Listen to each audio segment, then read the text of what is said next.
জাতিতে ঘৰ মই প্ৰথম যেতিয়া মানুহজন মোৰ নাৰ্ভ হ'বলৈ কৈছিলে খোজকাঢ়িব নোৱাৰা হ'ল প্ৰথম অনুচাৰতে লগ পাইছিলোঁ অনুচাৰ যেতিয়া গৈ ক'লেগৈ যে এইটো এটা এনেকৈ মাই লাইফ ষ্টাইলৰ হেৰি হওক তাৰপিছতে মই ক'লোঁ ইমান দাম মই পাব নোৱাৰিম বোলো হ'লেও ছাৰে মোক মানে 2000 টকা দিছোঁ 3000 বাকী কৰি পিনি মোক দি থৈ আহিছে বেবী লাইফ এটা আকৌ নবেদনা এটা নেটচাম এটা বাকী কৰি দি থৈ আহিলে মই ক'লোঁ ছাৰ মোক পেঞ্চন সোমালে এখন পেঞ্চন সোমাব যেতিয়া মই আপোনাক ঘূৰাই দিম হ'ব বুলি ক'লে ইতিমধ্যে তেনেকুৱাতে মোৰ ভণ্টি এজনী সোমাই আছিলে ইয়াত তাৰপিছত ভণ্টিজনীয়ে আকৌ মীনাক্ষী মেমৰ পৰা মানে কথা ক'লে মই ক'লোঁ যে মই ইমান দামী খুৱাব নোৱাৰোঁ মই মেডিকেলতে নি থাকিম কি হয় চাই লওঁ বুলি তাৰপিছতে যেতিয়া ক'লে অনুচাৰ ক'লোঁ বোলো ছাৰ বোলো আপোনাক এনেকৈ মোৰ ভণ্টি এজনীয়ে মোক এনেকৈ 95 এটা দিছে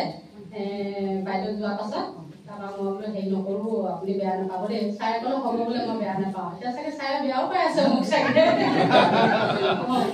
তাৰপিছতে বাইদেউ যেতিয়া গ'ল বাইদেউ কোৱাৰ পাছতে মই মানে আৰম্ভ কৰি দিলোঁ আৰু এতিয়া বৰ্তমান সুস্থ মানে তেখেত নিজে খোজটো চলাইছে ইভাগে মানে শুবও নোৱাৰে উঠিব নোৱাৰে মই ইলুটি কৰি দিব লাগে একোৱে কৰিব নোৱাৰে পেচা পায়খানাটোতো বাদেই বাৰু মানে ৰাতি শুলেও কাটি মই নিজে কৰি দিব লাগে তেনেকুৱা অৱস্থা কিন্তু এতিয়া ভাল মোক উলিয়াই দিছে তুমি যোৱা যিমান আগবাঢ়ি যোৱা তুমি যোৱা বুলি কৈছে